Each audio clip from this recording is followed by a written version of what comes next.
In the recent U.S. Senate debate, Republican Congressman Ted Budd accused his Democratic opponent Cheri Beasley of encouraging violence during the protests over George Floyd's murder. Paul Spade checks that claim for PolitiFact.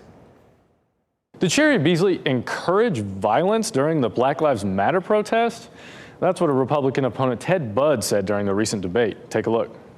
I have denounced violence from day one, whether it's at Washington, D.C., or whether it's the riots that my opponent was encouraging all across in our state and all across our country in 2020. Is that right? The Budd campaign referenced some of her old comments that have been circulated by the Republican National Committee right here. You can see it in this tweet. The first clip is a speech Beasley gave about the protests in June 2020 when she was Chief Justice of the state Supreme Court. We must decry the failures of justice and equity just as forcefully as we decry violence. It is not enough to say to protesters, go home and follow the rules. It's just not that simple. You can see she said that addressing the violence isn't as simple as just telling people to go home, but she did say violence should be decried. That was the word she used.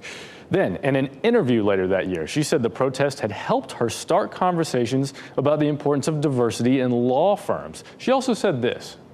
And I understand that folks are concerned about violence and all that, but that's a detraction in my mind around what the real issues are. Republicans have accused Beasley of downplaying violence by referring to it as a distraction, like you saw there. But we found no evidence that Beasley ever explicitly encouraged rioting during those protests, as Budd alleged. That's why the Truth and Media rates his claim false.